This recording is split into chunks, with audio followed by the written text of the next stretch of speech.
And one of the recommendations of the group for a lifelong learning course is how to use Zoom and upload background videos and making sure that when we do these amazing meetings and presentations, everybody is a Zoom pro. So, I appreciate that. That's awesome. Well, good morning, everyone. In the essence of time and making sure that we end our meeting on time, if not early, which is always my goal, we're going to go ahead and begin the meeting. And I would love to ask Ashley, if you don't mind sharing the presentation, please. Absolutely. So good morning, everyone. I'm Katie Chinisi. It's very nice to see you guys again and seeing some of you that I haven't seen in a long time. Hi, Christina. We'll do a brief round of introductions in a second. But I just wanted to welcome you all to the meeting. I'm so happy many of you were able to join today. Towards the end, we will be talking about upcoming meeting dates to make sure that everybody has them on their schedule and propose some changes based on some events that are happening at the college that might affect our ability to meet on the scheduled dates that we had established. So Ashley, next slide, please. So as I mentioned already, I'm Katie Chinisi. I work for Harris County Public Health. Right now, and this is a shameful plug for the work we're doing, but we are going to be releasing more doses of the COVID-19 vaccine, especially as we are receiving some of the Johnson & Johnson doses. So for those of you that are in that category 1A or 1B, which 1A is those that work in the healthcare field, and 1B are those who are 65 and older, or an individual who is at least 18 or older with an underlying health condition. You are able to register for the wait list. And right now we are releasing more and more appointments as we speak because we're getting more and more doses. And I can gladly in the chat put the link for those that need to register or would like to share that information with others. Yay. And as we're getting more, we're hopefully going to expand past that 1A and 1B. So just saying that. And now I'll turn it over to Ms. Hernandez, who has graciously agreed to be the committee vice chair, to give her welcome and announcement. Hi, can you hear me? Thumbs up. Yes. Okay, great. Hi, my name is Arlene Hernandez. I'm with BBVA and I'm a workplace solutions officer. I work a lot with the community. I do financial literacy. I'm also Houston Volunteer Board second year president of our Houston Volunteer. So any volunteer opportunities, if y'all need them virtually, I can find different lines of businesses to participate with them. We work with Junior Achievement. We work with University of Houston, their SHORE program, their engineering program, all of that. So if you were a part of volunteer and you need volunteers, let me know. And then also a liaison, if you need any business accounts, any business loans, any consumer loans, anything like that, I'm here to help you as well. I'm so honored and appreciate the opportunity to vice chair this with you, Katie. And I'm looking forward to just developing, education is very important to me. So anything y'all need, anything, I'm here for you all. Thank you so much. All right, next slide, please. Okay, so here's a little bit about what we're going to discuss during today's meeting. And this is based on what you guys had asked for at the last meeting. So we're going to do a little deep dive into the college's, the history of the lifelong learning program. So last time we got to learn a little bit about the history of the college itself, but today will be a little deeper dive into the lifelong learning program and the CPD instructional areas. So you'll get to see, learn a little more from Dr. Sullivan and her team about those that are grant funded, contract training, competitive tuition, and then we'll get to discuss, the course selection. And hopefully you all received that course catalog that Laura sent after the last meeting and got a chance to peruse it so that you can understand a little more about what the college does offer. But if you have any questions, this is the portion of the agenda where we will really get to discuss those courses and learn from the college team, which have been the most popular, which, they've had to drop because of low attendance rates and things like that, and identify, the strengths and the weaknesses so we can help provide input and recommendations. Next slide, please.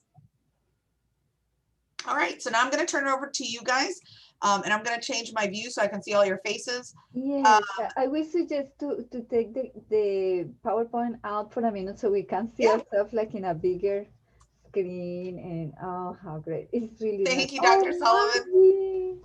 All right, so for this round of introductions, I would like you each to state your name, organization, any updates from your organization, similar to what I did and Arlene did, and one thing that you did to stay warm during the Arctic freeze.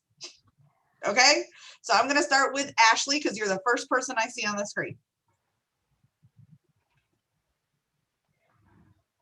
Okay. Hi, guys. I'm Ashley Lund. I work in registration and student services for CPD at the Central Campus. I mean, I don't have any fun updates, but one thing I did to stay warm was I actually didn't have a furnace. So I ended up having to use a tiny space heater that I brought when I moved down here to warm me and the dogs. Awesome. Dr. Sullivan, you're the next face I see. You're next. Hi, everybody. So I'm Janice Sullivan. I'm the Dean of Community Engagement at San Jacinto College, and I'm so happy to see all of you today. Well, what I did, I was so fortunate because I actually have power. I lost water a little bit, that it came a day later, but I had power. So what I did, I filmed a couple Qigong, which is Qigong Tai Chi videos for the college, so we can post them on our repository for lifelong learning classes. And since many of my team members had power, we had the opportunity to do it. So we filmed some very cool classes, half an hour classes. I think it was a lot of fun. And I just want to hear from you guys when you see the videos. That's what I ended up doing during those days. All right, good one. Raul, you are next. Okay. Good morning, everybody. My name is Raul Camarillo. I am the Pasadena Community Liaison for Commissioner Adrian Garcia's office. I just started at the end of December of last year. So I've been in the role for about two and a half months. And one piece of information, I don't know if I'll go ahead and send it to see how we can share it, that I did want to mention, because there's several resources that our precinct is working on. But we are going to have a food distribution event in Pasadena from our department, finally, next Friday on the 12th. We're going to be at Iglesia del Pueblo at 1600 Pasadena Boulevard. We will be doing a food distribution event, and so that way hopefully we can serve 5 to, I know the last time I heard that possibly we may get up to 800 families that we may be able to serve that day. So with some food from the Houston Food Bank and some of our other partners. So that one I did want to Is it share. contactless? Yes, what we do is So- a drive-through. Yes, okay. Yes, That's good to know. they open the trunk, and we put the box in their trunk or in the back of the truck, in the back of their van. Yes, and they all must register. So there is a link that it's we're pushing throughout social media, and I'll send it out so that way y'all can let them know so they can register and participate. If not, they'll have somebody there that can register them when they're in line. And also what I did, I'm fortunate that I live very close to what used to be Bayshore Hospital, but now it's called HCA Southeast Hospital, I think. And even though we only lost power for 5 hours, one of the cables that serviced my block got damaged, so I only had half power. So my whole house is electric, so I only got 120 volts on one side of my circuit, and the other circuit was only 92 when I measured it with my voltmeter. And so only things that worked in my home were 120 volt appliances.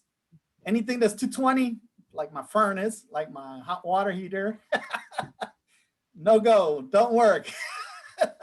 So How did you guys survive, Ro? yes, and then had a busted water line, so I didn't have no water. And here's the most fun part. I was going through this freeze while I had COVID. Oh, no. And those 3 days were the worst 3 days of my life because I felt like I was gonna die. But thank the Lord, I've recovered and I'm tested negative on February 22nd. And so I'm back to work this week. So I'm a COVID survivor. But they told me, my doctor said, you can't get the vaccine until 90 days because if not, you're gonna have a bad reaction. So that's where I'm at. I All gotta right, so wait. I'll let you know in 90 days where to go. Thank you. Raul, and if you made it through all that, hey, you know, you can Yeah. make it through anything. I mean. Yeah. Raul, there were some chats that came in. What time is the event on Saturday? And will this info be posted on Facebook? It's if they want to, I'll put it on the link, my information, and I mean on the chat, and also it's going to be Friday, March the 12th. The distribution starts at 10 through 12, but a lot of people line up very early. Yep. We start setting up around 7:30, 8 a.m. And the good news is I was able to schedule the commissioner to be there. So he will be present. And so it's going to be fun, and we're going to have a good time. And if any volunteer groups want to be part of it, just let me know. And we can always use as many volunteers as available. And so that's, I'll put most of that information on the chat, and I'll send out the flyer to Katie, and hopefully it can be sent out to everybody. Absolutely. Thank you, Raul. Okay. Great questions, everyone. And thank you, Arlene, for monitoring the questions. All right, so next I see on my screen Miss Aminta, and I'm sorry if I mispronounce anybody's name. Hello, everybody. Yes, you pronounced my name right, Aminta. Okay. My name is Aminta Rodriguez. I'm with San Jacinto College, coordinator for the registration. I don't have any updates on funding. Now you're asking me about what I did.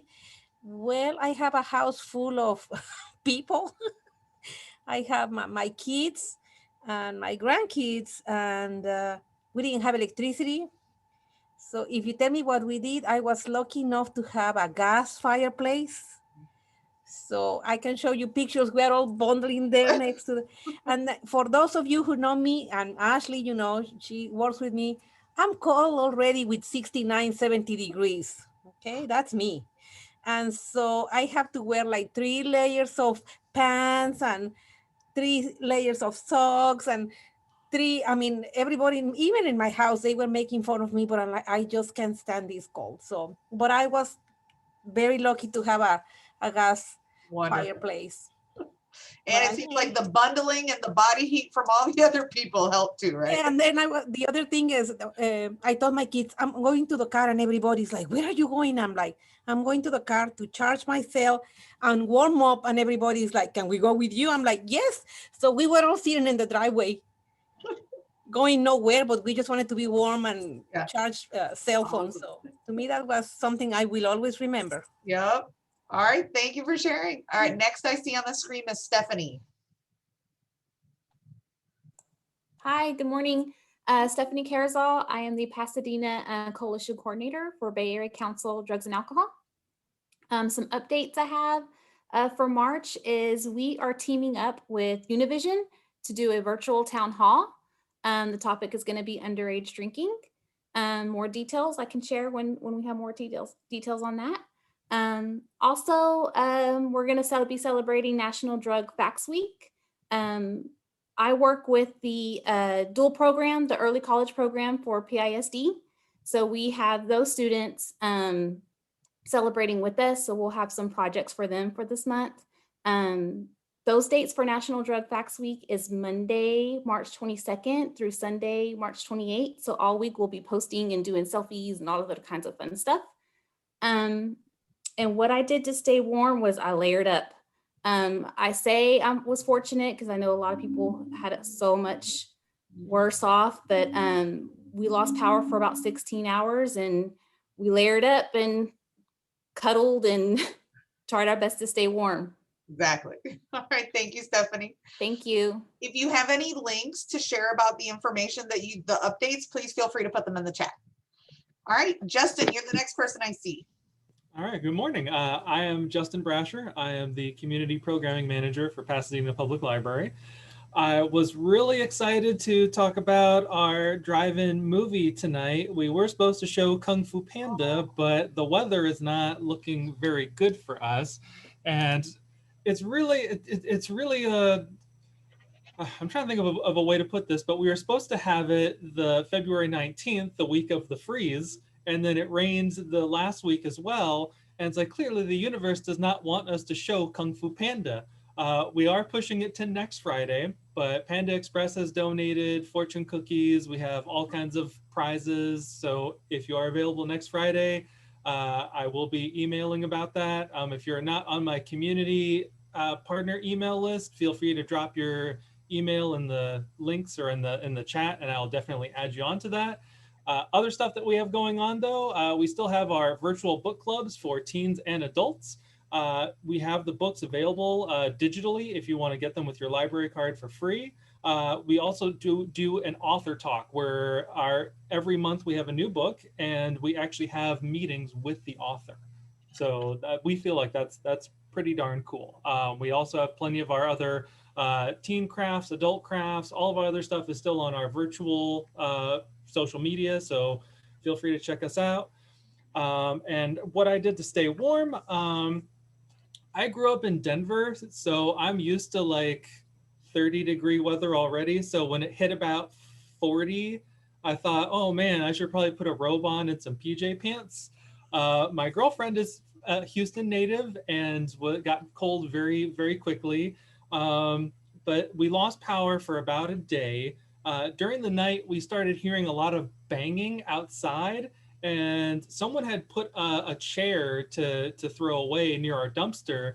And when we went out to take a look, it was people taking the chair apart with hammers to get the wood to burn it. And we have a fireplace that we never use. So I bundled up a little extra. I grabbed a hammer and went out there. It's like, hey, do you guys want some help? And took away a few pieces of wood from the chair. So it was an interesting time. We all become a little more survivalist, I guess. Yeah, I mean, by the time I came out, like got the camouflage on and, got a knife attached to a stick to hunt and all that. Yeah. Oh, I was part of me was loving it, but yeah, I know some people were not as lucky to have random chairs to take apart and set on fire.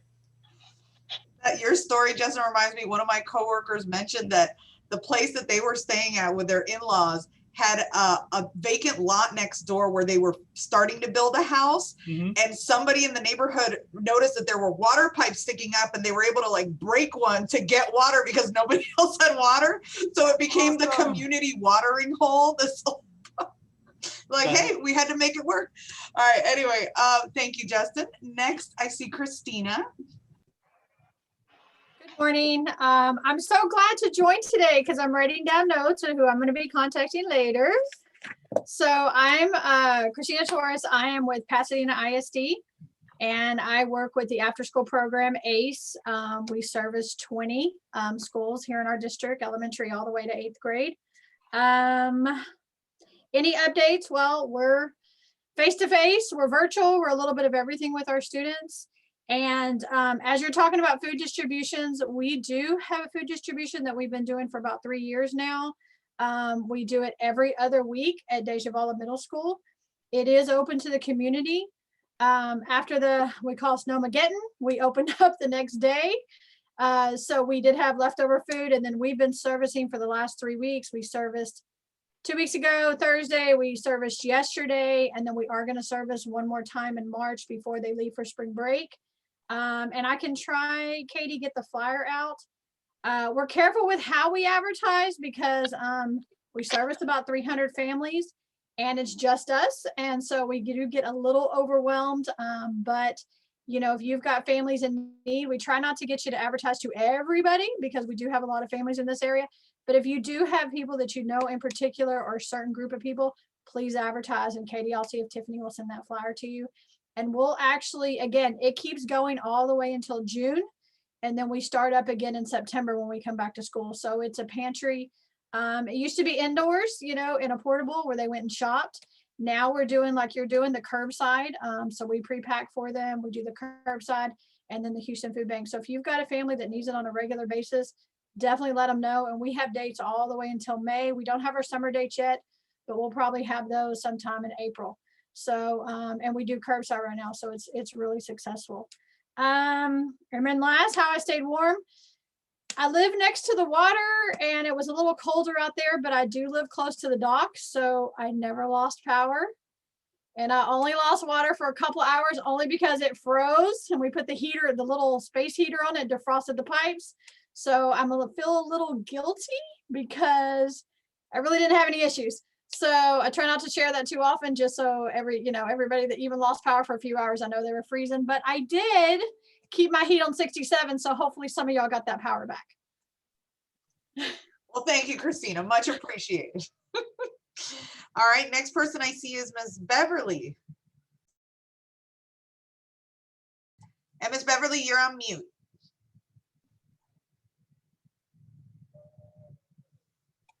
There we go. Okay, all right. You know, that's funny that you said you could see me. I closed my screen and I wasn't there. Well, I meant I saw the box that had your name on it. Okay.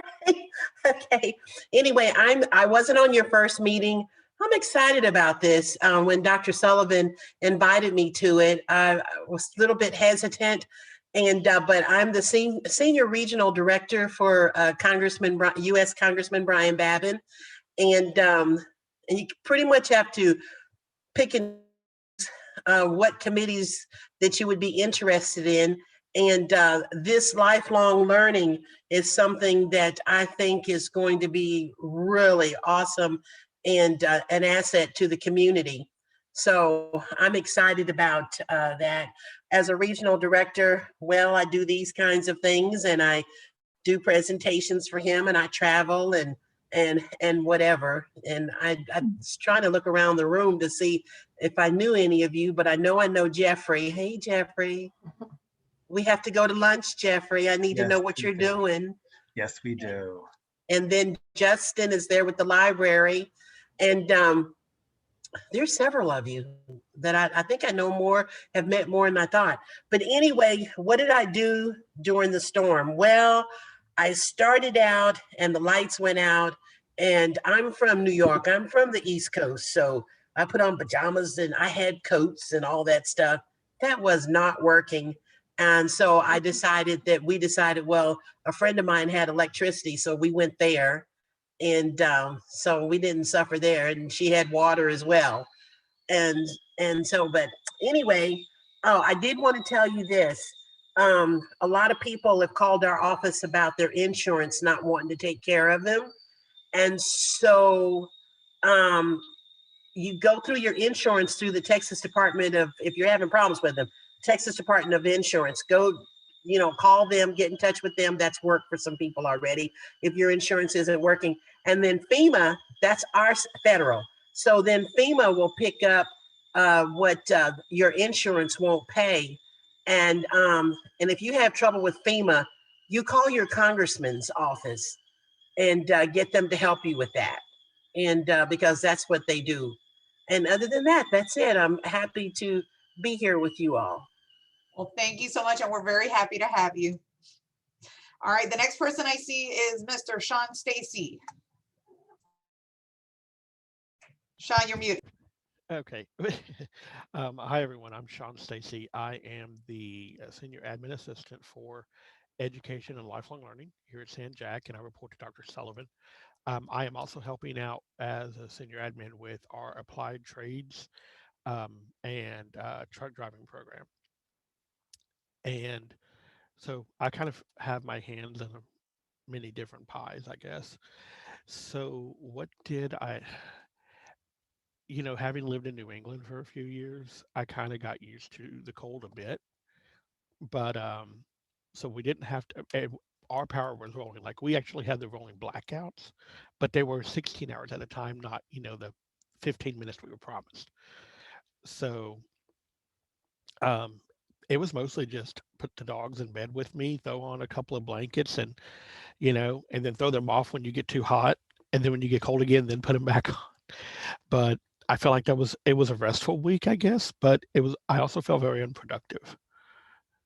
And everyone else was too, I guess, because nobody had power. So, and water, thankfully, my apartment's never lost water. So that was a real blessing. Awesome. Well, for anyone that might have been thinking like, should I get a pet? Should I not get a pet? They have other, benefits as well. Especially the long-haired one. Yeah. So I have a dachshund and then I have an American Eskimo. And dachshunds are just little sausages of heat anyway. And then, my American Eskimo is long-haired, but he's only about 20 pounds. So, if you get hot, just move dogs. There you go. We need to. So yeah, good point. Worked out. All right. Thank you. Linda, you're next. And I promise we're wrapping up soon and then we'll get to the meat of the meeting. But this has been fun. I work for Dr. Sullivan. I'm her senior admin. And during the freeze, we lost power for a few days and we had very little water, but I'm a prepper. So I have gallons of water at home and a gas stove. So I baked and cooked, and we had lights galore because we have flashlights and all kind of stuff. So we were fine. Thank you, Linda. And next I see Miss Margie Pena. Hello, everyone. Good morning. And I'm on here twice because I'm having trouble with my audio on my computer, so I apologize. But I wanted to just, first of all, I'm Margie Pena with Baker Ripley, community developer. And there's some funding, grant funding that we've been working on. And we have a funding for Episcopal health funding, which we're doing, and we're actually sharing it with our Harbach Ripley Center. And part of that is to provide and expand our health and wellness in Pasadena. And we're going to start it by delivering some evidence-based health classes. And the first one is going to be about powerful tools for caregivers. And it's to teach stress management techniques, relaxation, and coping strategies. And so this is really good for, I think, all of us. I mean, it's not just for neighbors, but I think all of us as providers, we all are caregivers in one way or another. So I think that this would be a great class. We are right now looking to start it at the end of March, and we're doing I'm working closely with some community partners like Pasadena Manor, where Mike Garcia there will have maybe a group of his residents that will participate. I'm working with John Schweitzer, where maybe he can create a little meeting room where he can invite maybe a few of his patients. And I'm working with Angels Medical. So I'm trying to work real smart about this because with COVID, people are very reluctant to come out. So that's working. And we have to deliver about 3 different classes by the end of August. And I'll be sharing them with Dr. Sullivan so that she can disseminate it to all of you. And I'll probably send them directly to you as well. Another funding that we were able to acquire was CDBG COVID funding for our after school program, which we started in January. And this is going to be all the way through the end of December. But these are for families that have been affected by COVID, that are having to go back to work, and we are providing them at no cost, childcare at no cost. We are picking them up from the school. We are bringing them, and then for like spring break, winter break, this is a full day program as well. And in the summer, we're going to provide a full day program. It's from in the summer, the program goes all the way through 6:30 p.m. Monday through Friday. And so then just like Raul, and all of y'all know that we've been doing food fairs, for years and years in Pasadena. We're going to continue to do our food fairs. They are scheduled for the very first Tuesday of every month in Pasadena. We are partnering with the city of Pasadena, where they have loaned us the Pasadena Convention Fairgrounds, and the police department is also has partnered with us to provide traffic control. And we are working with Rebecca right now to go ahead and schedule the rest of the months all the way through December. But it's I don't want to give you all the dates but it is the very first Tuesday of every month. On the May food fair, it's going to be on May the 4th, and we're going to go ahead and invite mariachis to come in and celebrate Cinco de Mayo in conjunction with our food fair. So, but this is open to the community, and we are averaging between 300 to 400 families and cars. This is drive-through, so that's going to continue. And so we are also, for those of you that know, the tax centers are open. They've been open, and they with I don't know if y'all are aware of this, but they've extended tax center deadline to June 15. So our tax centers are going to be open to June 15. So yeah, Jeffrey, if you don't have to rush through it, but I would encourage everybody and encouraging our neighbors to really do their tax preparation, because the stimulus is going to be dependent on if there is a stimulus, they're going to be looking at those returns. And we are doing them by appointment only. So the families do need to schedule their appointment and in a safe manner. We are open, our centers are open, but there in Pasadena, we're open for our tax centers and our after school program right now. We are doing virtual classes and so forth, but we are staying very busy. And again, we can't do it alone. And I know that like Justin, we did bring the library, the pop-up library to the center. And I'll get with Justin after this and to see how that's working, but we need to do a better job promoting it, because it's something new that's really for everybody, what the pop-up library is all about.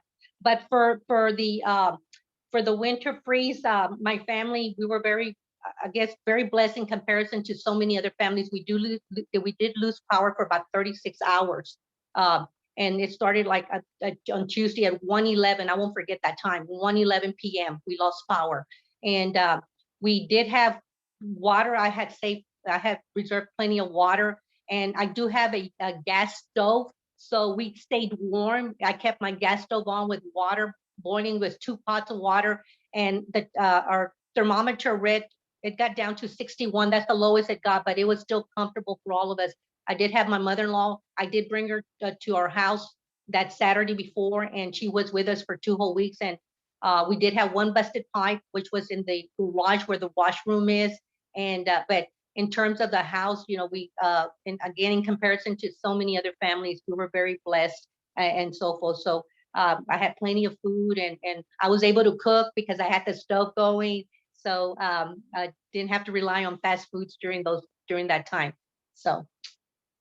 Awesome. Thank you, Margie. Thank you for sharing all those great updates as well. All right, last on my list, I see Jeffrey, and then Arlene, I'll turn it over to you if you wanted to share anything else, but I know you and I got a chance to do announcements at the beginning. So Jeffrey, last but certainly not least. Hi, everybody. And forgive me the way I sound. I don't know if it's allergies or a slight cold, but I've been suffering the past couple of days. So, excuse me. So I'm Jeffrey with Jelvin's Candy Shop. We're a charity candy store where at the end of the day, 60% of our profits go to the AIDS Foundation of Houston and to Barrio Dogs. And recently, some updates on the company.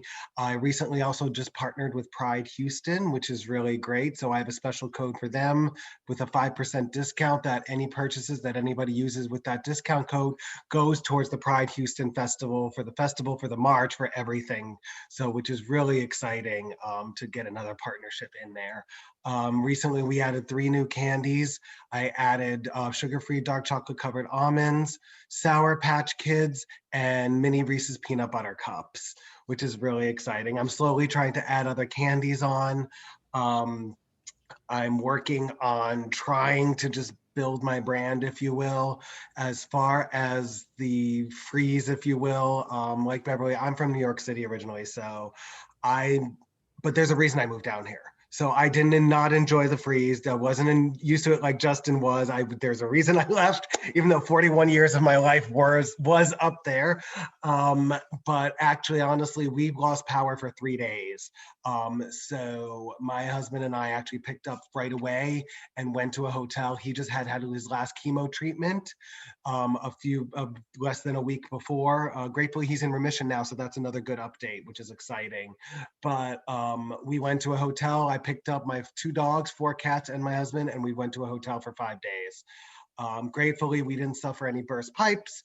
I learned a lot about plumbing and how to fix things on my own. So we're at 90% functionality of my house.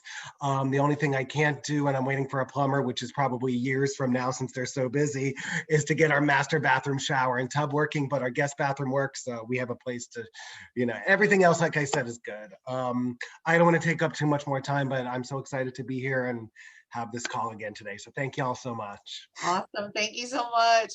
All right, Arlene, was there anything else you want to share, or are we moving forward, right? We're good. We're good. Awesome. All right, so Ashley, if you want to go ahead and present the slides once again, please. And then what I would like to do is now turn it over to Dr. Sullivan and her team, who will be sharing some information about the history and background of the lifelong learning and CPD programs. Yes, and this first part we're going to talk about in general about the college. I don't know how many of you were around in 1961, but if anyone was, could you remember how San Jacinto College looked back then? It looks like this picture. That was San Jacinto College in 1961. Our very first class had 5 students. So that was very amazing. And from that point to today, we have actually over 45,000 students across 5 campuses. Our chancellor is Dr. Brenda Hellier, and we have the central campus, the ones that you are the most familiar with. We have the South Campus, which is in Beamer, closer to Pearland. We have our North Campus, which is in Uvalde, very close to Galena Park, all that area. And we have the Maritime Campus. I don't know if you guys have seen it, but the Maritime Campus was the result of the, continuing professional development. It began like many of these classes where somebody wanted to learn more about how to ride the boat, how to get into the canal, how to get a license, captain license. And now it has become one of the most important programs in that field in United States. And the whole campus won an architectural prize. If you look from the port, it will look like a ship has been, right at the port. So it's very impressive. We have online classes, and we remain one of the top 10 colleges in the United States among thousands of colleges. So that's a great accomplishment. And we have recently the Generation Park that we opened very recently. I mean, I believe that was some fall of last year. Very few classes we have going on right now there, but we are building, and it's very impressive. For those of you that are here, I think you're familiar with the Petrochemical Energy and Technology Center that was open, I believe, last fall. And it is just so impressive. It's all related to petrochemical. We have great industry partners. The education is very well rounded because we work in collaboration with all the petrochemical industry. It's a state-of-the-art program as well. Next, we have the EDGE Center, which is a part of the continuing professional development right now team. We have technical core classes in all aerospace education and workforce development. We have programs like drones, getting a license for drones, technology, intuitive machines. We are located at the Ellington Airport, the new spaceport. And so there is a lot of interest and programs in areas like artificial intelligence. So it is another program that is state of the art, it's very impressive, and we are leading it at San Jacinto College. Next. Okay, yeah, so I was mentioning, the Generation Park campus is located on Beltway 8 and North 69. It's absolutely beautiful. It's mostly focused on like businesses. It's right in the area where the next college is is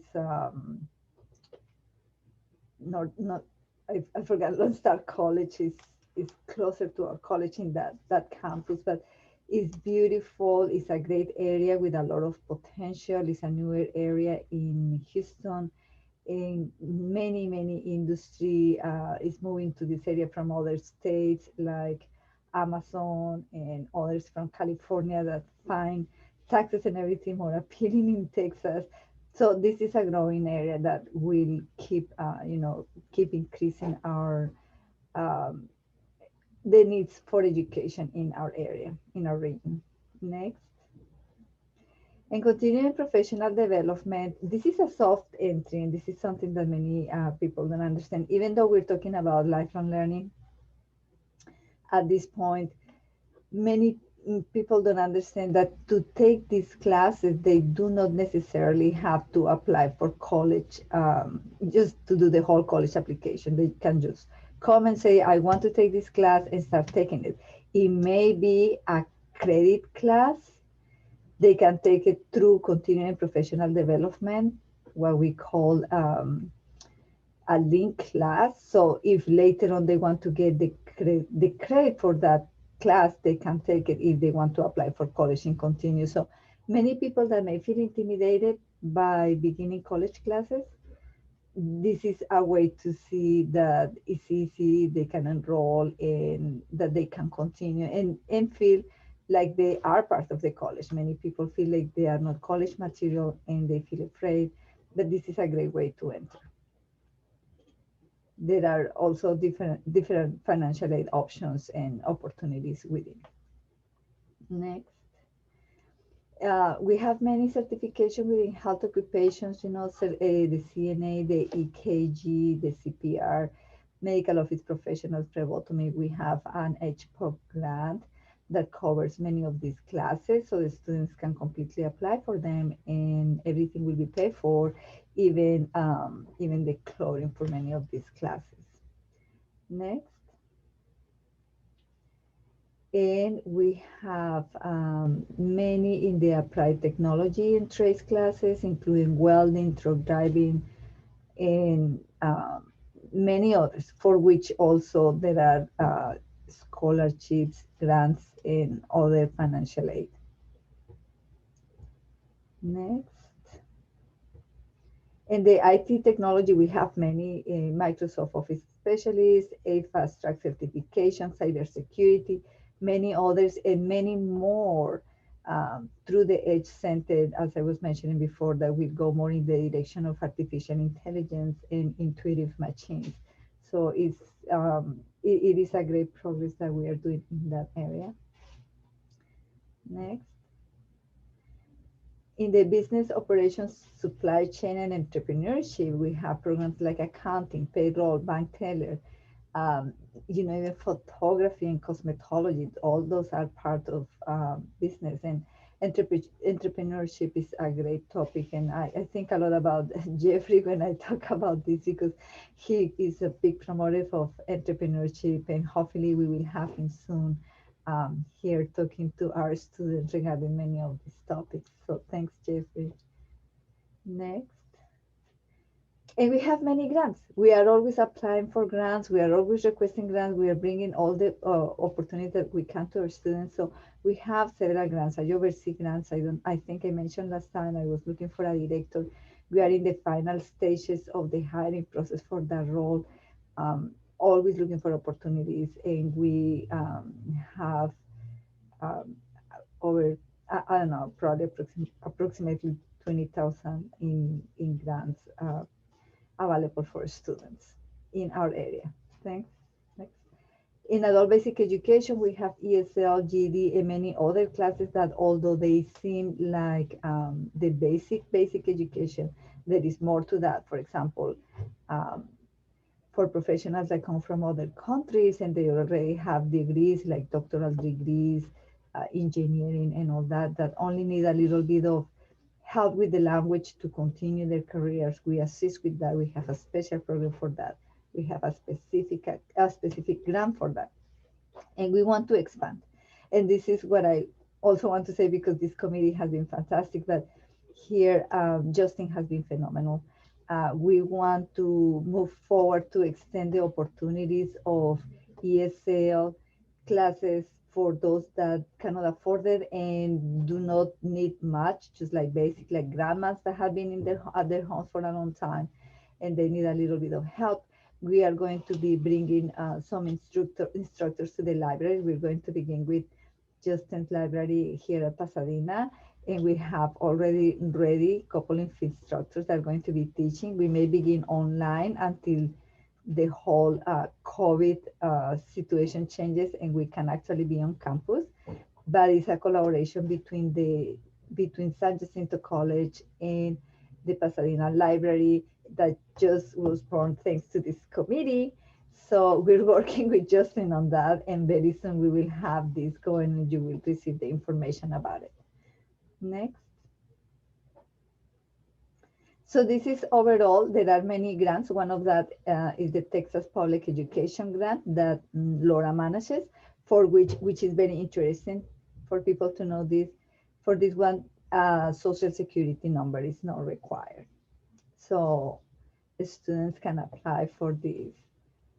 And there are other requirements, strict, but Laura assists the students to get to these classes. Next. As I mentioned, HPO grant covers classes in health. Next.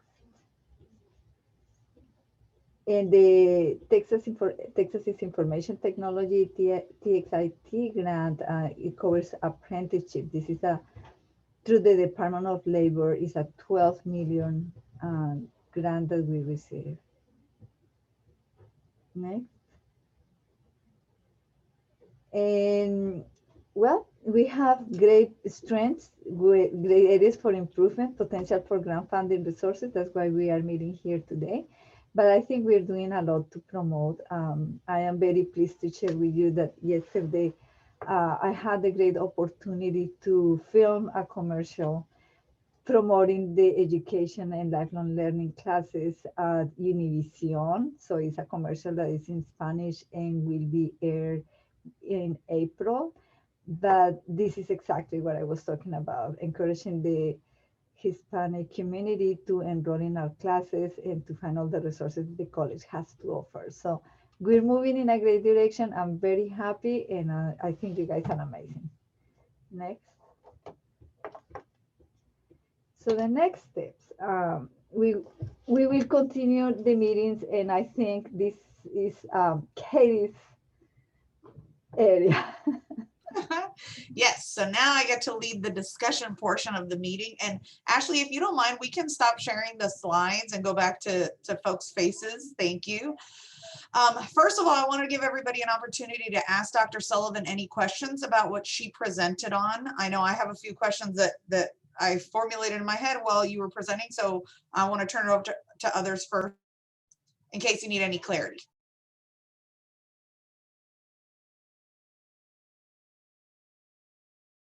All right. So I guess I'm the only one that had some questions. So Dr. Sullivan and team, my main question is more so about the focus of this particular group in reference to all of the work that you guys do. Because I know CPD is, larger than just lifelong learning. Mm-hmm. And I want to make sure that as we're providing suggestions and recommendations and ideas, do you want it to be more so in the areas of leisure and lifelong learning activities? Or do you also want us to provide feedback and input on some of the other things that you provided, that you shared in your presentation? Yes, and that is really a great question, Katie, because yes, we have many areas like maritimes and aerospace and why not, for which we will not really have to focus on. But everything that you do in lifelong learning kind of overlaps with something else. So it could be like beginner levels of interest, like kids trying to learn, like let's say summer camps is part of this committee. Kids that want to learn more about drones, they don't have to take a $2,000, drone licensing class, but we could create a program where the students will have the opportunity to learn about drones and have something. So the reason why I mention all those programs is to create the awareness of all the other areas for which there are directors, and those areas have their own advisory committees. But ours is the fun part, is the part of let's learn about this, let's see how cool is that, maybe music, maybe something. And make it in a way that when people may feel some excitement about it, then they may say, okay, I want to enroll, and now I want to get more serious, and now I want to get a certification. So it will be a great step for somebody to do something different in the future. So although for many of us, we will say, well, maybe these are probably mostly people that are already working and have free time and want to learn something new, or maybe people that are retired and have a lot of free time. There may be many students that may say, this is a great opportunity for me to learn something new that may be my career later on. So based on this and the discussion that you guys are going to have, you could give the advice, maybe we can focus on these areas that are very appealing. And I know we had a conversation with Jeffrey a few weeks ago regarding the importance of entrepreneurship, and mostly in these times of COVID, how to survive that. Maybe some classes, it won't be necessarily the entrepreneurship class, but it will be one of just some tips for the entrepreneurs or those that are thinking about it. And Jeffrey came up with very interesting ideas of mixing the fun part of it. Yes, Jeffrey, you're going to Yeah, say. no, and that's what I was going to say, because you and I had this conversation about not just about entrepreneurship, but about how to plan an event during COVID times, or even afterwards, because you're doing the same thing in event planning during COVID that you would still use these same skills when COVID will never really be over, but when we can kind of go back to, larger events in person and so forth. So I know that's one of the things that we talked about. I know things fell off the side a little bit because we've had some disasters in the past, if you will, in the past few weeks. But I know eventually we'll get back on to discussing that and so forth. So, but event planning, entrepreneurship, and even hospitality all together will come back eventually. So there's definitely, I mean, as far as personally, 25-year hospitality veteran that I could bring to the table for a part of this kind of thing, if you will. So. And so for the I think, community, can I add? Yes, Dr. please. Sullivan, sorry, apology to interrupt. Can I add to that as well, that a lot of entrepreneurs, as you know, in the banking industry, a lot of people look for funding, look for how banks are reviewing these times, as simple as even how to develop a business plan. So, don't forget that I have those topics readily available for you all as well, for small businesses. And we have lines of experts, subject matter experts that are working in commercial, that can give those entrepreneurs advice, because not only during this time, but even prior and during this time and after, people are looking for funding or how to obtain credit, how to utilize credit, how banks are. So I have that as well. So I think that's great, Arlene. I'm glad you said that, because if we create an entrepreneurial class, and let's just say we have the person who's teaching that class, if you will, but then you have guest speakers like Arlene who will come in, it's Zoom, obviously it's Zoom right now, but come in and talk about the banking side of things, how to obtain credit, how to this and how to that. Absolutely, I love that. Yeah. So now one thing I want to make sure, remember, within CPD, there is a whole business area and entrepreneurship area. So what we can do is, based on the knowledge base that you have, like Arlene, we can develop very nice workshops on that are free, that are supported by the community, that could create like the interest in somebody specifically going into some courses that provide the information that you have. So Arlene, definitely we will follow up on that, and we will make sure that Katie can run all this to you guys for voting. But that is a great idea, because we can bring that in. Jeffrey, so Katie, please keep this in mind. Events planning is something that for a long time has been of great interest, and we would like to develop it within lifelong learning, but we didn't have like all the tools and resources. But I think with the support of Jeffrey and all the knowledge and expertise that all of you bring to the table, this could be finally a reality because we can add that piece that Jeffrey mentioned in times of COVID. How do you event, even as a Zoom meeting, there are some things that are very impressive that can be done. All right, so I'm gonna throw it out to a vote since I was asked to do so. If you look at the little reaction icon at the bottom of your screen, can those of you that are okay with us proposing the event planning as an option for lifelong learning, please do the little thumbs up icon? All right, I see a majority, so thank you guys. All right.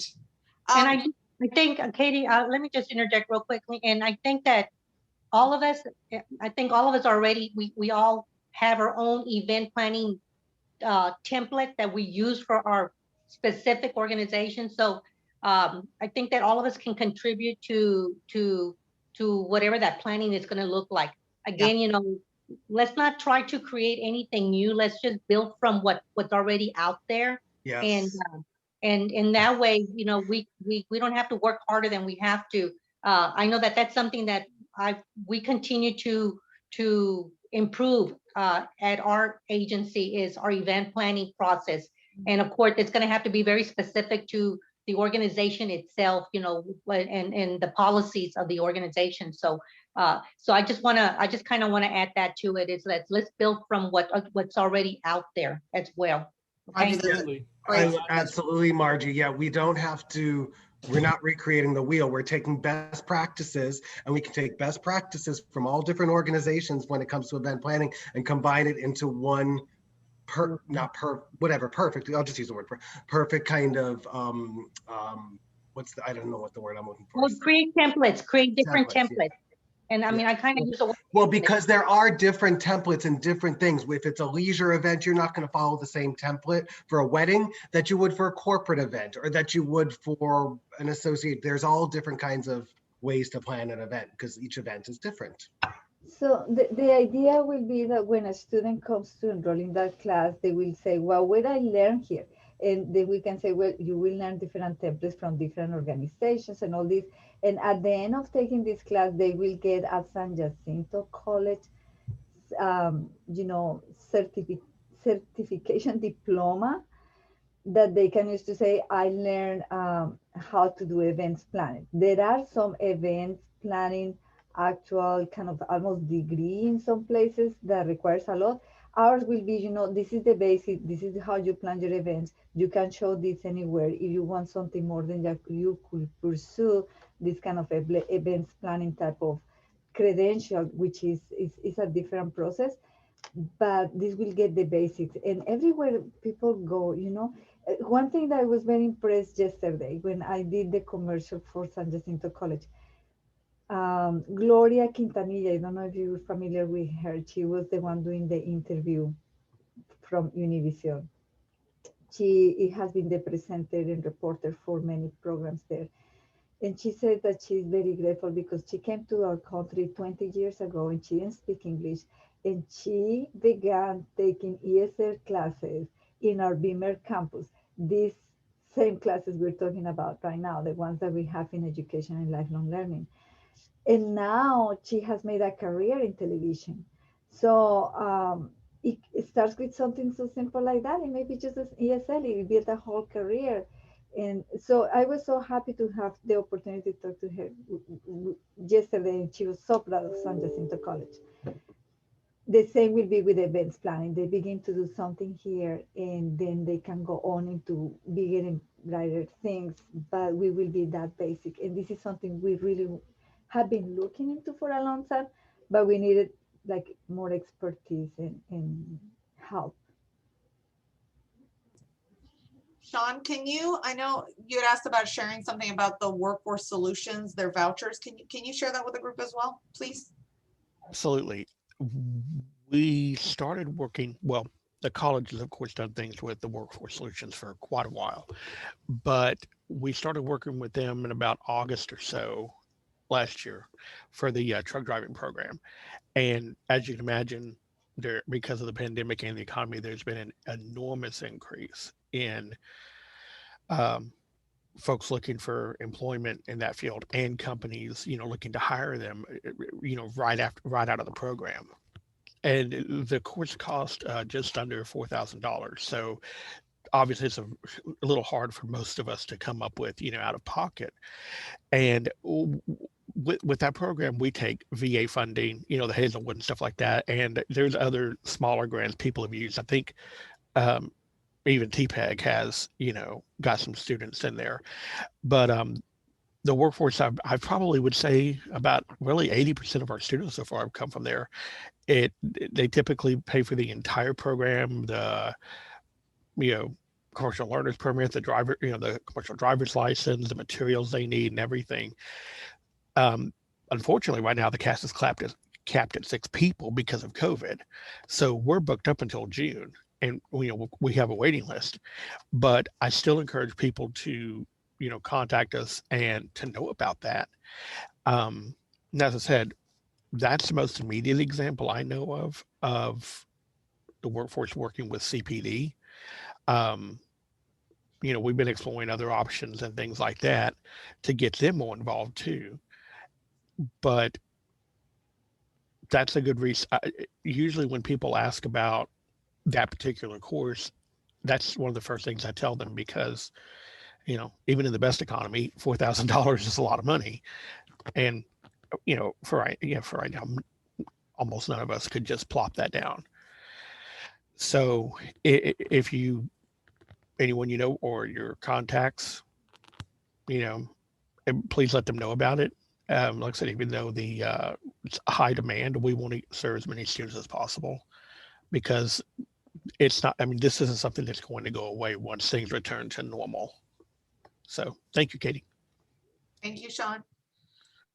All right, so the other question that I had, Dr. Sullivan, after you did your presentation and talked a little bit about the courses that you guys offer, and I think this came up at our last meeting, is trying to understand what courses you have had the most demand for and what courses you have had to drop because you're not seeing the demand. Because I think that can also help us frame and think about, okay, so if people like photography, is there an add-on to that we should also be offering? If people like culinary, what areas? Does that make sense? Yes. So I don't know if you guys received the list of the classes that we have had. It was a long catalog, but the ones that I know, so there is a story about this. Some years ago, there was no that like a class cost sheet, which is how much really a class costs in order to deliver it and how much students will have to pay in order to pay the instructor and the basic fees to create a class. So for a period of time, there were classes that were very accessible for the public. Like, let's say for $40, you could have a monthly class of photography or guitar or anything like that. So there were many more classes, there were many more students in many areas. English as a second language was the same thing. But then somebody came and said, well, what's going on that I was like almost in red all the time, but we're having so many students. This is not right. So my boss, which is the Vice Chancellor of Continuing and Professional Development, Dr. James, her degree is in mathematics. So she made the formula and created only say, well, yes, we have so many students that we're losing a lot of money because what we're making is not even paying the instructors, let alone the services of having so many people working at the college, and why not? This cannot continue this way. So now we have to create something that will allow to really offer classes that are reasonable. The other thing that we did was to make sure that the college, because we in many areas here, an instructor, let's say a yoga instructor, will be paid perhaps $20 in a gym or something like that, or any fitness instructor for that matter, or $15. We decided as a group for continuing and professional development, we do not want for people that are making their living with this type of programs to feel like they are less just because they didn't get like a PhD or something. we are going to keep the same hourly rate than the rest of the college professors. So the hourly rate at this point, I believe, is $42, 42 or $43. And we pay the highest rate for colleges than any other college in our area for sure. Perhaps maybe, I don't know if up north Dallas will pay more or what, but we have one of the best fees for salaries for faculty. And this is one of the reasons what we are one of the top colleges in the United States, one of the most attractive colleges for any faculty member, because it's a very great rate. If you think about it, you only work 9 months of the week, of the year, and you have summers off and all that stuff. So it is very nice. It's very appealing. So we have people from all over the United States, from great universities like MIT and Harvard. Yeah, so great. But we wanted to keep our instructors. It doesn't matter if you're teaching yoga, if you're teaching guitar, if you're teaching English as a second language, you're going to be earning exactly the same. Even if we have to put our offer these courses at a higher price, we want to respect the effort that everybody's making. So right now, so when that switch happened, there is a class cost sheet that I can share with you guys to see what we need in order for a class to be made. And, and so it will come a little more expensive, but it's fair enough that keeps, like the professional that is teaching the class feeling like it's satisfied with what they're doing. And it's fair in every sense.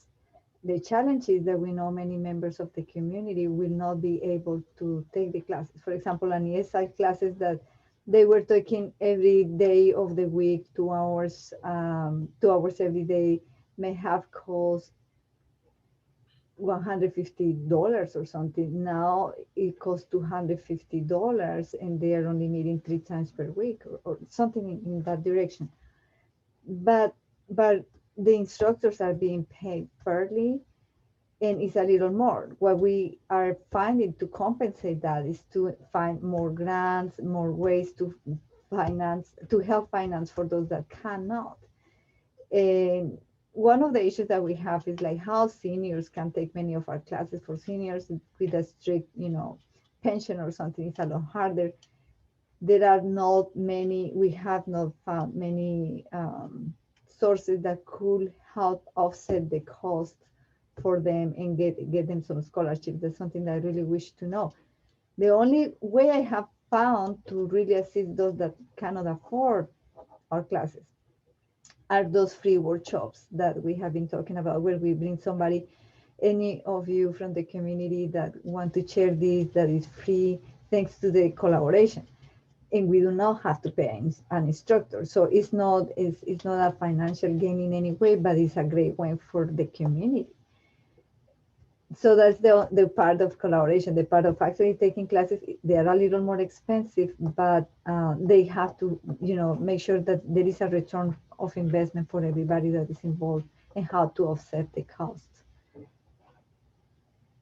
And that's why. So going back to that, photography was very good. We lost our instructor a year ago, and we haven't had a new one. So if you know a good instructor of photography, that is a class for which we hear from people every now and then, but we do not have one right now. We really do not have one right now. Music used to be great, but we will have to be creative on how that could happen, because now, because of COVID, we cannot use any of the instruments or any of those rooms that we used to have, because the actual music students have to request appointments to go and use them, and why not? So it's not the same. It will have to be in a way that maybe the instructor can teach it online, but synchronous, so they can see each other and say, play this, I can hear you, don't do it like that. That will be the way. How we will do it is something that we will have to think about how to do it. But I think music is another one that people like. For us, motorcycle driving was a big one, because they get the license, but that area was moved to actually apply recent technology, since it's in the area of transportation. So as truck driving, That area is no longer part of us, but it used to be one of our big ones. Dancing classes used to be one, like the ballroom dancing. We don't have an instructor yet, and we haven't heard much about interest for that. I think it will be great to explore if that could happen again, and who could be teaching some of these classes. And the other one that I remember was good, but it hasn't been good because we haven't found another instructor in our area, and because of COVID, things have been challenging. Was the cake decoration, like cupcakes and all that. People find a lot of interest, mostly near holidays and stuff like that. So that's great. There have been interest from others that have asked some questions, like how to make piñatas and stuff like that. All those classes will be great. We don't have instructors yet. When we visited Justin, we saw that he had very cool stuff there in that area, the library. But I guess, Justin, you have the same situation of COVID, the restriction of people on campus. But we could have some, and if Justin has some instructors that we could hire to teach some of those classes, will be great because this will be actually paid classes. And maybe we can make some of them online. Yes, we would love to Another, have, yes, we'd love to Justin. do any of that online for sure. Yes, have all the piñata stuff at home and maybe have the kids helping put the stuff inside the piñata, and why not? I think that's really, really interesting. But so we will have to be creative with some of those crafts that are for fun. Those are the ones that we have been asked how fun it is. Even there was one that they asked how to plan a quinceañera event. When you said dancing, that is what I thought. Like how to like coordinate that whole dance part of the quince. And I don't know why, it just the first thing that came to mind when you said the dancing. That hasn't happened yet, but it's something that I think could be great. But we will have to find out who could teach it, how we could, and how can we promote it to make sure that happens. But that is one that I think will be fun. That could even tie in the event planning component too. Exactly. So event planning small things for kids and why not. So those are the ones that I think. One that we kept thinking about, but I don't know, COVID has restricted so many things, but it was always an option and it will be always be within lifelong learning. It will be trips. It could be guided trips, either short trips to Houston, longer trips to other areas, even Branson, Missouri, or whatever.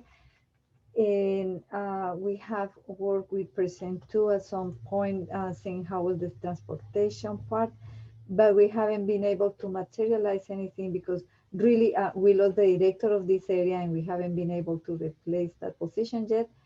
And so we got sidetracked. Then COVID happened. So it's something that travel, it could be national, international, just around here, like maybe fishing trips here in Galveston, learn how to fish and all that. All those will be great, but how we will do it? Like the idea will be focus on some that we feel like could be key rather than too many.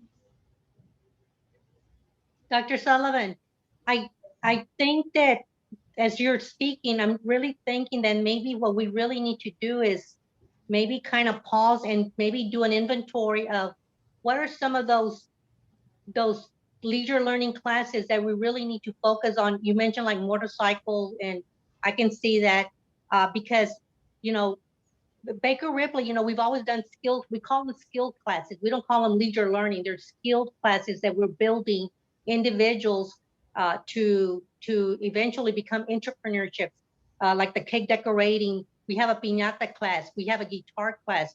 I have a keyboarding class. I've got 15 new violins that I want to do a violin class. So we call them, these are music classes or skilled classes. Now the skilled classes are a little bit different than enrichment classes in our terminology. The skill classes are classes that an individual can participate, they can take, they become an expert at it, like cake decorating, piñata making, jewelry making, and then they go on and go to the next level of becoming a micro enterprise business and so forth. Whereas an enrichment is your, for instance, your music classes, or maybe perhaps just a sports class for the children and so forth. But I think, again, in leisure learning, because way back in the year, way back, there is a group called Leisure Learning that's out there. I don't know if you've done some research on it. It was leisure learning, and then I invited them to come in and do one of the leisure learning classes that they were able to do that I didn't have the capability of providing through the agency, was a certain drum playing. It was a drum playing. It was very popular, but they had those kind of classes. So those classes were classes that were not the norm or the regulars. They were classes that were very unique, or in essence, where no one else was providing them. So I'm thinking that, I really like the motorcycle class. People that want to, right now with the economy, they want to, buy a motorcycle, but they have no, they need lessons on how to ride it and da da da and all that. So again, I wanted to make sure that this group is not, that we're not duplicating what others are already doing. And I hear what you're saying, because you have to be able to be cost effective. You have to be able to bring enough money in, revenue in, to pay out your instructors. Like I pay my instructors $20 $20 an hour for the skill classes, and it has to be very cost effective. But I have to also make sure that I have enough students to be able to absorb that cost. We're not making money off of it. What we're doing is we're breaking even. And I understand the dynamics, that how careful that has to be. So I'm thinking that like the event, I don't know anyone that's doing that. Okay, so I think that that's very unique. I think, and part of that event planning. Margie, we lost your audio. Include the choreography. We're talking about dancing, Katie. That's the choreography part of a quinceañera. Okay, and so that is probably a very unique. And there's a lot of people out there that you could contract to come in and do the choreography part of it, based on what the family is asking for. So I believe that, like, for that event planning, we have the opportunity to integrate.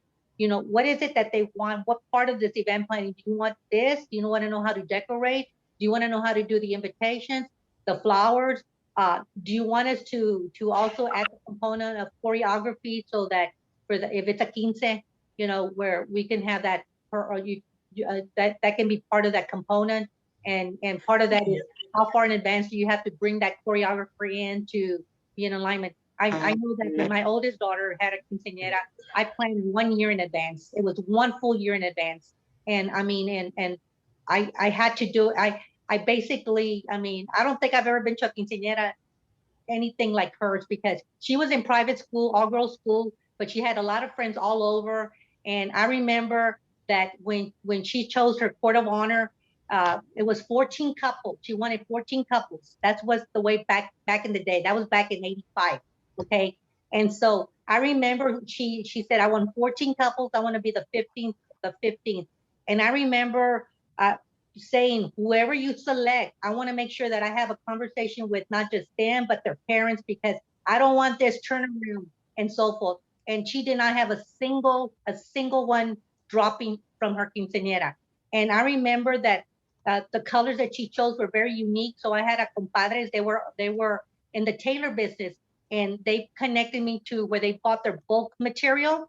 So I went and bought the bulk material. I had the cumber belts made.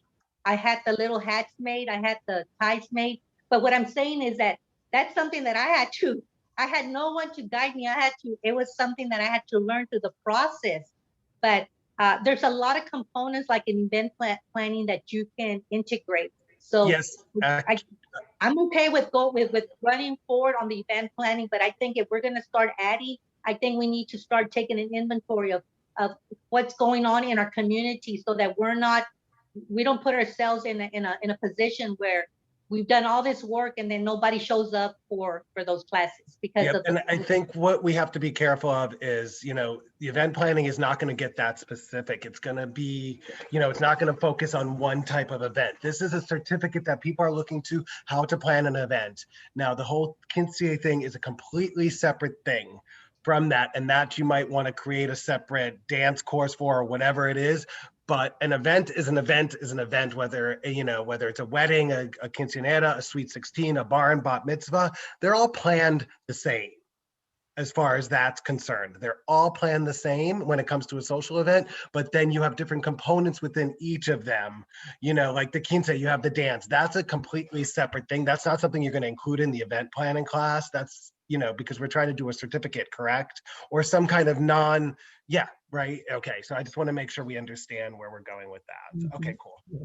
And then I want to take the group's pulse on Margie's other recommendation of doing an inventory of other organizations that support the Pasadena and extended communities when it comes to lifelong learning, to make sure that we know what else is being offered out there by community partners, and then make sure we're not providing recommendations that are duplicative, so that we're not reinventing the wheel. I think that's a great idea. And it's something, Dr. Sullivan, I'm sure your team has already done. I know you guys, look at the landscape before you identify, new programs to offer.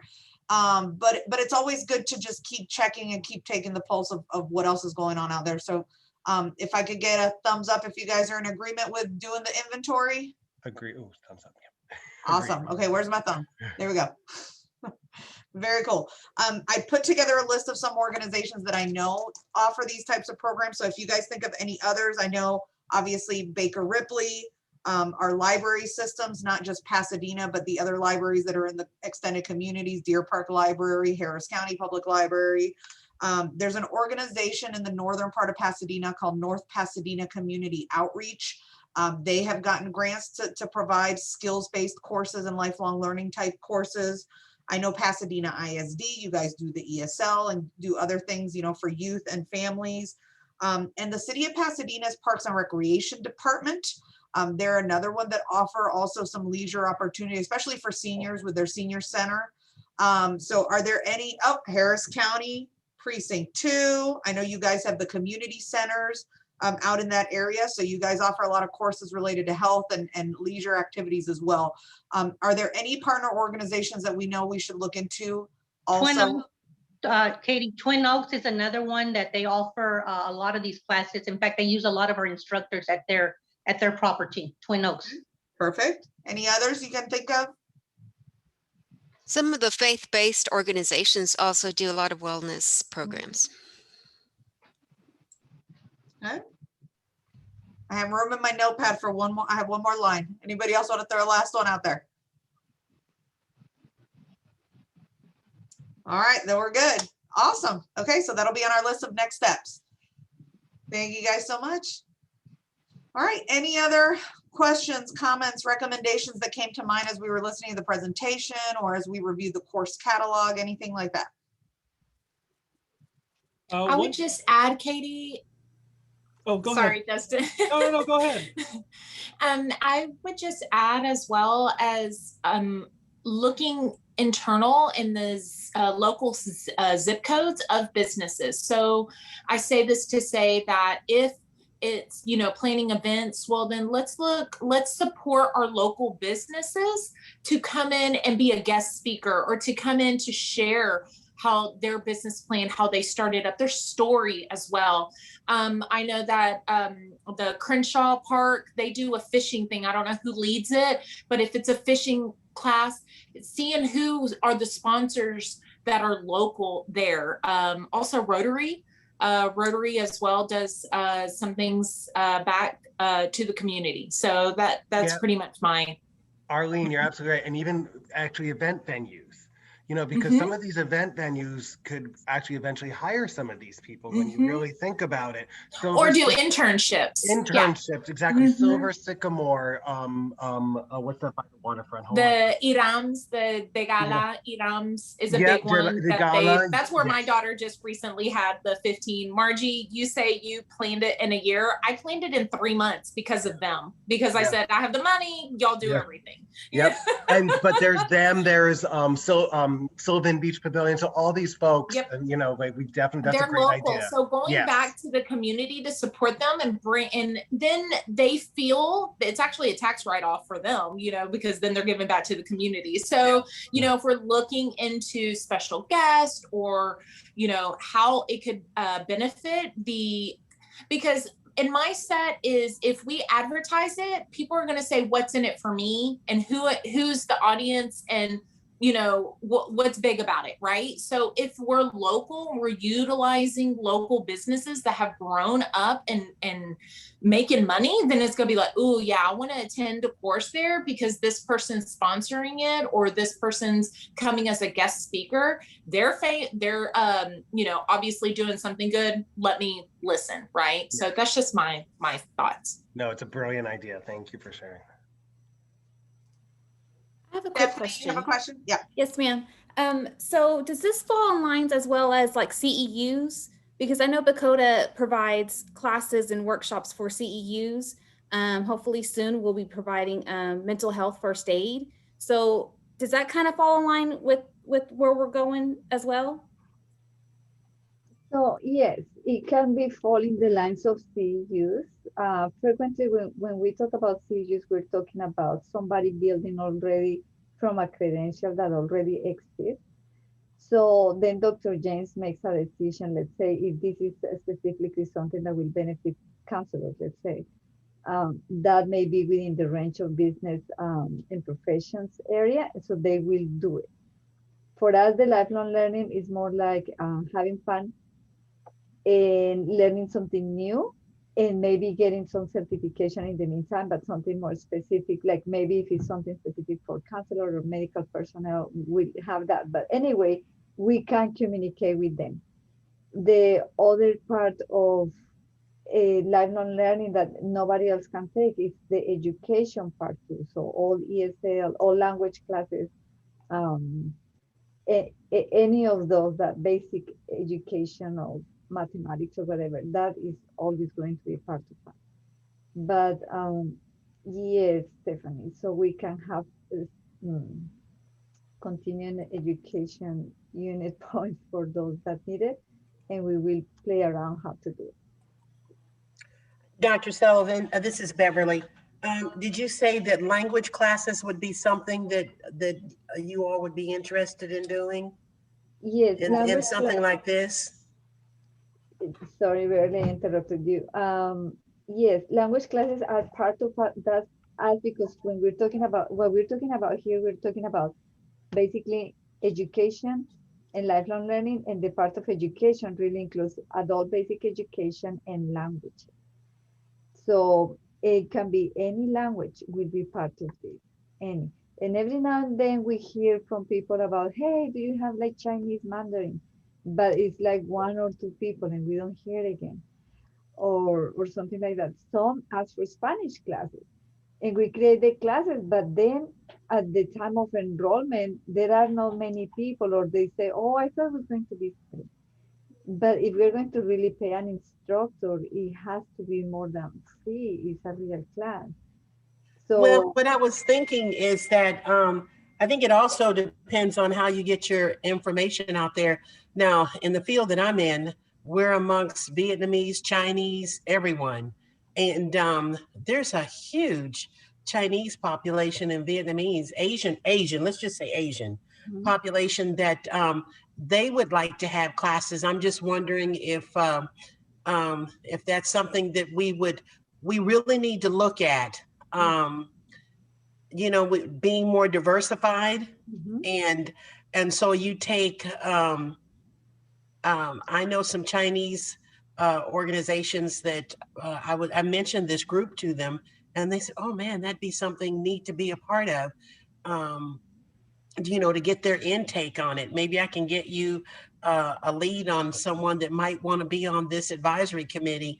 They work for NASA. They're engineers. There's some of them are retired and in business. And so I meet so many people that I'm thinking this board could really use some more input from other people. and Yes, fields. Beverly, please do so. You know, Katie will be happy to get in touch with all of them and bring them in because the reality is that that's what we need. And in terms of languages, any language we can teach any language. And I'm pretty sure that for Chinese and Vietnamese we will have. Now, English as a second language, we have a grant. So we offer it for free for many individuals. They have to have certain selection process to be admitted in the program. Is very restricted because the funds are restrictive from Texas Workforce Commission. And we are serving approximately 900 students per year, and they teach all the classes, and it's a lot more than only ESL. It's they are integrative classes, which means that they will be also taking a college level class in a specific area, let's say business or anything else. But Well, I'm sorry, go ahead. so there are the classes that are free through our grant, and there are the classes that are paid by the individuals. So we have both options. I think that, and the reason why I was asking this, because I was approached by a group of um, people from Thailand, and they wanted to take beginners English, you know, or so they could improve on their English. And they asked me if I would do it. Well, it would be nice. I speak Thai, I speak fluent Thai. Oh. And yes, and I understand the importance of really wanting to, you know, speak the language in English and everything. I probably don't have time for it, but there's like 10 of them right now. So just give us, just to start with us or something. And I thought this group, maybe something like this, you know, a language in Thai and Chinese and You know, and that's one thing, when we find groups like that, we can even send the instructor to them. So if there is a group of students that say, hey, we would like to have this, but we don't want to go there, we have 10 people, we do it because we do it for industry partners where they sometimes we have they hire a whole instructor for just 2 students. I had once a student, he was one of our Dynamo football uh-huh, players, and uh-huh. he didn't have the time, or the schedule was too complex to be taking classes. So he took classes individually. We had the instructor, he was actually coming to campus and having his one-on-one, and he absolutely loved that formatting. So if there are specific classes and specific needs, we adapt to anything, and we could have it ready overnight, literally. If you want the class tomorrow, we will have it there. That's something. And you know, you can do that Zoom, that language, you can do it Zoom. It Yeah, would be, you know, real exciting and easy. Wouldn't have to worry about classrooms and people trying to get there. And so this exactly. that would be great. We'll So talk about Beverly, please send us the contact information of your 10 Thai students. it. Thai students. And I Yeah. think on that same note, you know, to Beverly's comment, the other thing is, as we're thinking of lifelong learning, and Dr. Sullivan has always been really great at reminding us that it's for all spectrum of ages. Yes. Really thinking about right now, parents, some parents, me included, we're really focused on making sure that our children have opportunities at a young age to learn multiple languages. Yes. And though I've tried and I've failed as a mother to make sure my daughter learns Spanish, I'm always looking for additional support on that end. And we tried with the elementary school because they had a dual language program, but it did not work for her because of the group setting type of environment. But if there were other options that were more individualized, more one-on-one Zoom type, where it was that, you know, early on instruction for children, I think that would also be extremely beneficial. But then also, Beverly, it's funny because when you asked the question, my thought went straight to, do we offer any of the leisure learning courses in other languages so that we can cater to those populations, especially the seniors that they're like, you know what, this is my language, I'm not going to learn English right now, but I'd love to learn cake decorating in my own language. Are those other things that we're thinking about as well? But you know, that would be phenomenal. I mean, to learn, you know, have it in their language. I know how some people feel about languages. You're in the United States, you speak English. Well, I don't think that way. And because when Americans go to other countries, they don't learn the language. They hang around with those that speak English. So, okay, I'm off. And another thing that we are missing here is that sometimes people are just here on vacation. So they don't want to necessarily be learning something else. They want to learn something unique and they're already here. So they want to, like, let's say somebody visiting their parents that live in the United States or their children that live in the United States. But by the way, I can learn how to play, I don't know, banjo or whatever. That is very American. And so it will be very difficult learning the language and learning that. But if it's already taught in this language, it will be possible. I mean, Katie, I think you could fill up a room with if you offered something that they could like stir-fried vegetables, whatever you're going to offer, and you do it in their language. I could probably fill a room for you, with all the different people that I know, Sean, I love your suggestion about also inventorying the possible languages for our region that we would potentially want to offer things in. And I mean, it's a great opportunity given how international our workforce is. And you think about the people that come here with their families just for that period of time that their work projects is going on. But you have the family members that are like, okay, well, what am I going to do during this time that you're off every day at working at the plant or working at this? So having exactly those opportunities that can cater to the additional members of the family. Yep, absolutely, Sean. All right. We have a lot of next steps for this following meeting. Could I add something else, Katie? Yes, of course. Okay. I say that because, like many of us, I speak Spanish and it's fun. And you have to try not to speak Spanish living in Texas. But I double majored in Russian in college because it's different and there's not a lot of demand out there. But of course, this was 15 years ago. But, with Space Center Houston being here, we have a Russian community, and with the oil and natural gas industry, it's huge in Russia. And, I have friends and colleagues, classmates that have went on to work at Exxon and NASA and so forth, getting jobs in those companies. Plus there's all of these languages, have a rich history of literature, of, jokes, recipes. Right now I'm working, I'm improving my Spanish by learning their memes, because who doesn't like a good laugh? But it also teaches me, well, this is how the language is spoken in everyday life, not in a book, but also it, sometimes it keeps you current on what's going on, in that other culture. So I'm just throwing some of these out here, but like Urdu and Hindi, for instance, I say those because there may not be a huge population in our immediate area, but go to Sharpstown, Hillcroft, and so forth. Then you'd have to try not to speak it, right? Or be exposed. And it's the beauty of Houston. Absolutely, 100%. All right, guys. So I did promise we were trying to get us out of here on time, if not early. I think we've established a great amount of next steps.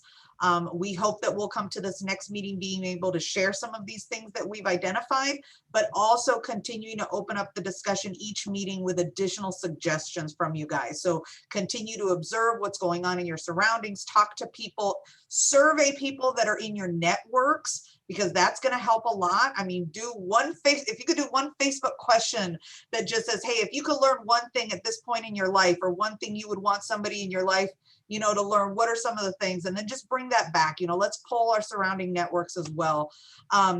One thing we did want to ask you all was about the frequency of these meetings. Again, I know that we had planned initially to meet monthly, and we did that with this follow-up meeting, even though we had to delay it a little bit due to the freeze and all of that. Are you all still in agreement with monthly, or do we need to explore bi-monthly? I see a nod. All right, so let's just do the thumbs up if you want to continue monthly.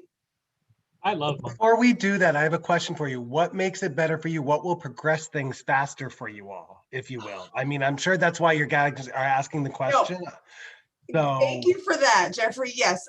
So we asked it because right now I am going to be very honest and transparent. I did not do anything to prepare for this meeting. So it was really all the load of the team at San Jac. And I know that that was unfair, but it was just a crazy month for me work-wise. I promise I won't let that happen again to the team if we want to continue to meet monthly, but we were just going to propose it in case you guys also had so much on your plate that monthly was just unrealistic for you.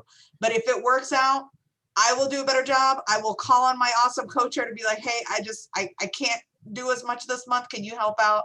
But we want to make sure that if we're doing monthly, and I commit to helping more out monthly, that you guys can make monthly meetings.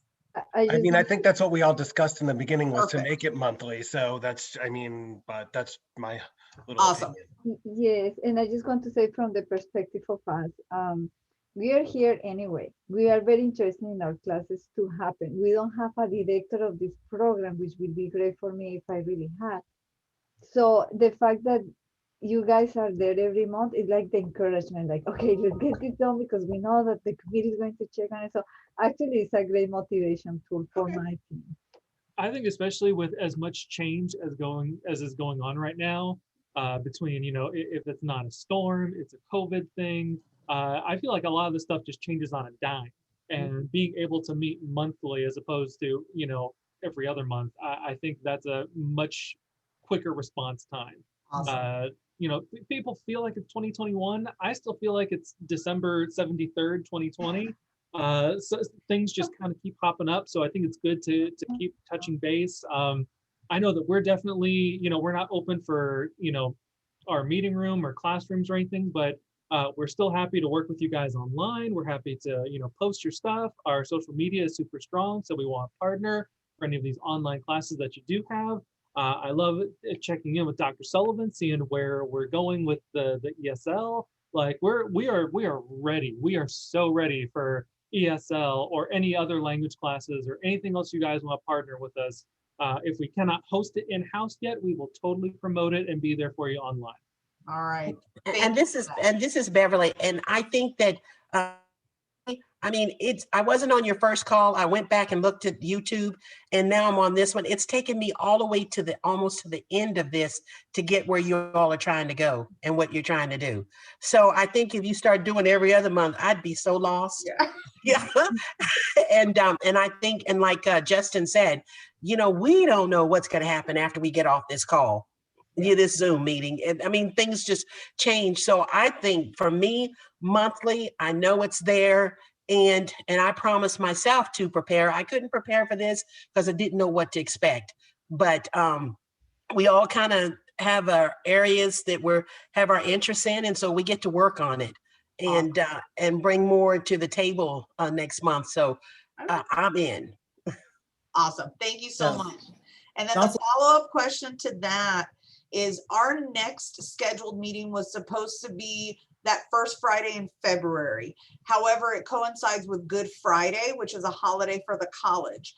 Are you guys okay with pushing it back to the second Friday in February? Not February, I'm sorry, April. I'm like, wait, I'm a month behind, not a month ahead. So are you guys okay with the second February? Oh yeah. Second Friday in April. I'll get there. We don't want to go backwards. We need to move forward. We're close to lunchtime. It really makes a difference. And Jeffrey started the meeting talking about all those candy with all those delicious things. Hard not to think about it. All right. Wonderful. Okay, so we have a date. We're going to continue our meeting frequency. We're going to send out notes. I took a lot of notes, and I have some great next steps for us that we'll get to share at the next meeting. And the three things I want to encourage you guys to do from here to the next meeting is to please poll your friends and networks. Please, hold on, there was another one. I had three things on the top of my head. Okay, poll your friends and networks. And then we'll come back at the next one and we'll review all the great inventory of things that we found, languages we've learned, interests that you have identified that you want to share with the group. And when I think of that other one, I promise I will put it in the meeting notes and send it to you guys. Okay. Anything else? Anything I might have forgotten? Anything from the San Jac team you guys want to share before we adjourn? Thank you all so much. Thank you guys. Thank you. Thank you. you. It's so great All right. seeing all of Y'all have a you. wonderful and safe weekend. You too. Y'all Thank you. too. Bye-bye, everybody. Bye-bye. Thank you. Bye, everyone. Bye.